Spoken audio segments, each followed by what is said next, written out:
Hi hello ಎಲ್ರಿಗೂ ನಮಸ್ಕಾರ. ನನ್ನ ಯೂಟ್ಯೂಬ್ ಚಾನಲ್ಗೆ ಸ್ವಾಗತ ಸುಸ್ವಾಗತ. ನಾನಿವತ್ತು ನಿಮಗೆಲ್ಲ 5 ಇಂಟ್ರೆಸ್ಟಿಂಗ್ ಫ್ಯಾಕ್ಟ್ಸ್ ತಿಳಿಸ್ಕೊಡ್ತಾ ಇದ್ದೀನಿ ಇಂಡಿಯಾ ಬಗ್ಗೆ. ಅದರಲ್ಲಿ ಮೊದಲನೇ ಫ್ಯಾಕ್ಟ್ ಏನಂದ್ರೆ, ಇಂಡಿಯಾ ತನ್ನ ಸ್ಯಾಟಲೈಟ್ ಅನ್ನ ಫಸ್ಟ್ ಅಟೆಂಪ್ಟ್ ಅಲ್ಲಿ ಮಾರ್ಸ್ಗೆ ತಲುಪಿಸೋದ್ರಲ್ಲಿ ಯಶಸ್ವಿ ಆಗಿತ್ತು. ಅದು ಯಾವಾಗ ಅಂದ್ರೆ 2014ರಲ್ಲಿ. ಅದು ಇಸ್ರೋ ಮುಖಾಂತರ. ಇಸ್ರೋ ಅಂದ್ರೆ ನಮ್ಮ ದೇಶದ್ದು ಏನು ಸ್ಪೇಸ್ ರಿಸರ್ಚ್ ಆರ್ಗನೈಸೇಷನ್ ಏನಿದೆ, ಅದನ್ನ ಇಂಡಿಯನ್ ಸ್ಪೇಸ್ ರಿಸರ್ಚ್ ಆರ್ಗನೈಸೇಷನ್. ಇದ್ರ ಮುಖಾಂತರ ಮಾರ್ಸ್ಗೆ ಇಂಡಿಯಾ ಪ್ರಥಮ ಪ್ರಯತ್ನದಲ್ಲೇ ಒಂದು ಉಪಗ್ರಹವನ್ನ ಮಾರ್ಸ್ಗೆ ಕಳಿಸಿ ಸಕ್ಸಸ್ಫುಲ್ ಕೂಡ ಆಗಿತ್ತು. ಬೇರೆ ದೇಶಗಳು ಕೂಡ ಕಳಿಸಿದಾವೆ, ಬಟ್ ಫಸ್ಟ್ ಅಟೆಂಪ್ಟ್ ಅಲ್ಲೇ ಯಾವ ದೇಶ ಕೂಡ ಮಾರ್ಸ್ ಮೇಲೆ ಸ್ಯಾಟಲೈಟ್ ಅನ್ನ ಲಾಂಚ್ ಮಾಡಿ ಸಕ್ಸಸ್ಫುಲ್ ಆಗಿರ್ಲಿಲ್ಲ. ಅದರಲ್ಲಿ ಇಂಡಿಯಾ ಫಸ್ಟ್ ಕಂಟ್ರಿ ಲಾಂಚ್ ಮಾಡಿ ಮಾರ್ಸ್ ಮೇಲೆ ಸಕ್ಸಸ್ಫುಲ್ ಆಗಿರೋದು. ಇದ್ರ ಮೇಲೆ 1971ರಲ್ಲಿ USSR ಅಂದ್ರೆ union Soviet of social republic, ಅಂದ್ರೆ ಇವತ್ತು ಏನು ರಷ್ಯಾ ಅಂತಿದೆ, ಅದು ಹಿಂದೆ 1971ರಲ್ಲಿ ಸುಮಾರು ಒಂದು 10-15 ದೇಶಗಳ ಅಂದ್ರೆ ಮಿಶ್ರಣವಾಗಿ ಅದು ಒಂದು ದೇಶವಾಗಿತ್ತು.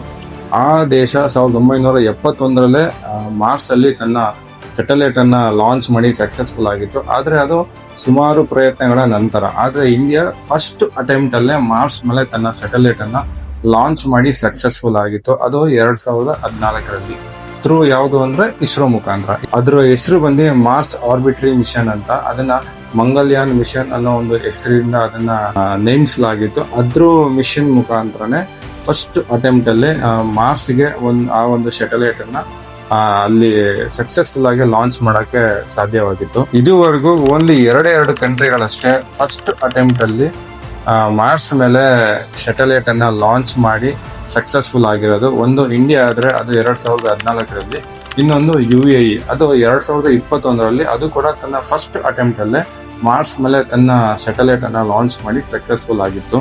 ಇದು first interesting facts about India. ಎರಡನೇ ಫ್ಯಾಕ್ಟ್ ನ ತಿಳ್ಕೊಳ್ಳೋಣ ಬನ್ನಿ.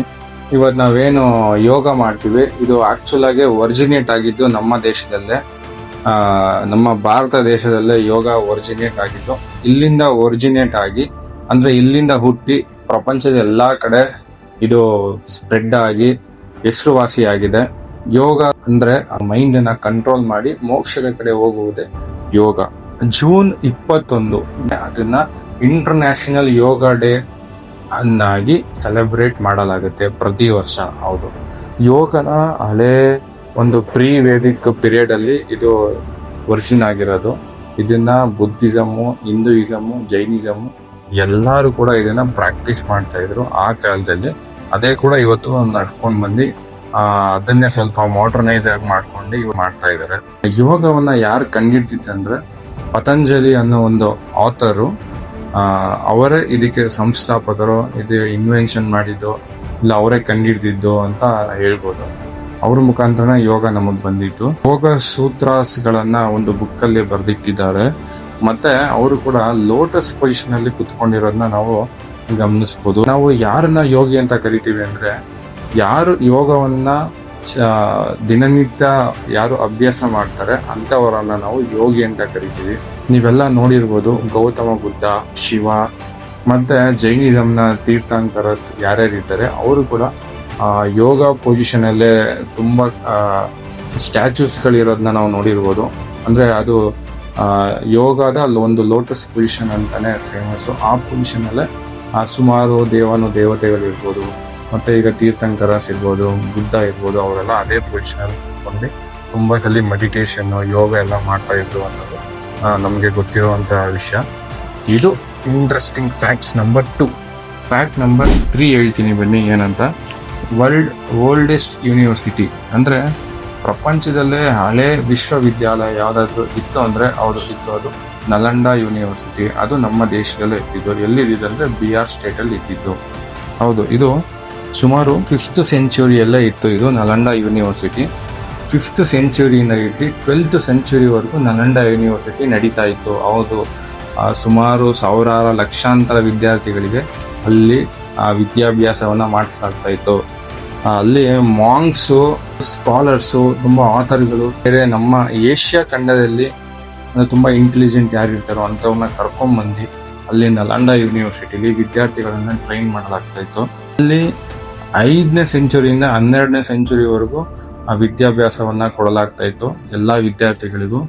ಯಾವಾಗ ಬಕ್ತಿಯಾರ್ ಖಿಲ್ಜಿ ಇವರೊಬ್ರು ಟರ್ಕಿಕ್ ಇಸ್ಲಾಮಿಕ್ ಮುಸಲ್ಮಾನ್ ಅವರು, ಇವರು ಬಂದು 12ನೇ ಸೆಂಚುರಿಯಲ್ಲಿ ನಲಂಡಾ ಯೂನಿವರ್ಸಿಟಿನ ಡೆಮಾಲಿಷ್ ಮಾಡಿ ಅಲ್ಲಿದ್ದ ಯಾರ್ಯಾರು ಲೆಕ್ಚರರ್ಸ್ ಇರ್ಬೋದು, ಮತ್ತೆ ಅಲ್ಲಿ ಯಾರು ವಿದ್ಯಾಭ್ಯಾಸ ಮಾಡ್ತಾ ಇದ್ರು ವಿದ್ಯಾರ್ಥಿಗಳಿರ್ಬೋದು, ಮತ್ತೆ ದಾಳಿಯನ್ನ ಮಾಡಿ ಅಲ್ಲಿಗೆ ನಲಂಡಾ ಯೂನಿವರ್ಸಿಟಿಯನ್ನ ಇವರು ಧ್ವಂಸ ಮಾಡಲಾಗಿತ್ತು. ಅದಾದ್ಮೇಲೆ ನಲಂಡಾ ಯೂನಿವರ್ಸಿಟಿ ಉಟ್ಕೊಳ್ಳೇ ಇಲ್ಲ. ನೋಡಿ ಯಾವ ರೀತಿ ಅವಾಗ್ಲೂ ಕೂಡ ಮುಸಲ್ಮಾನರು ನಮ್ಮ ಮೇಲೆ ದಬ್ಬಾಳಿಕೆ ಮಾಡಿದ್ರು. ಇದು ಫ್ಯಾಕ್ಟ್ ನಂಬರ್ 3.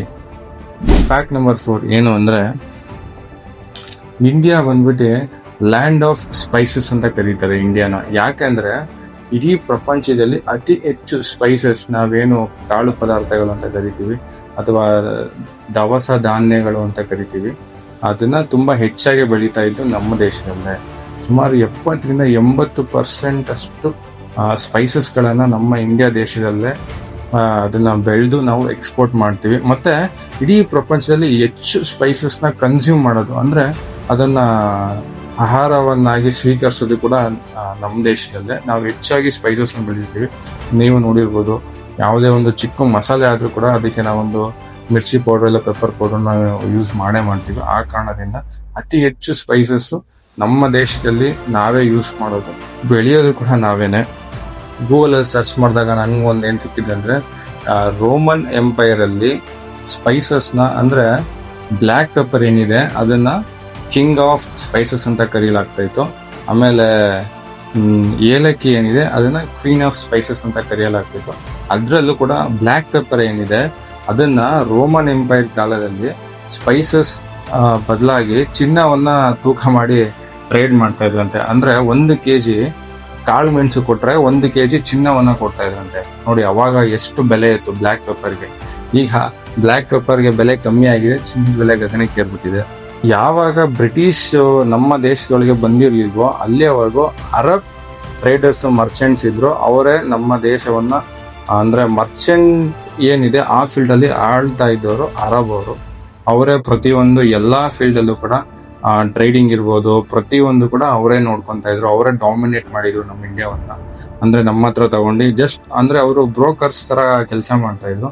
ನಂತರ ಅವರೇ ಒಂದು ಸ್ವಂತ ಮಾಡ್ಕೊಂಡು ತುಂಬಾ ಇಂಪ್ರೂವ್ಮೆಂಟ್ ಮಾಡ್ಕೊಂಡು, ಅಂದ್ರೆ ಅರಬ್ ಅಂದ್ರೆ ಅವರು ಎಲ್ಲಾ ರೀತಿಯಲ್ಲೂ ಎಲ್ಲಾ ತರಹದ ಒಂದು ಉದ್ಯೋಗವನ್ನ ಅವರೇ ನಿರ್ಮಿಸ್ಕೊಂಡಿದ್ರು.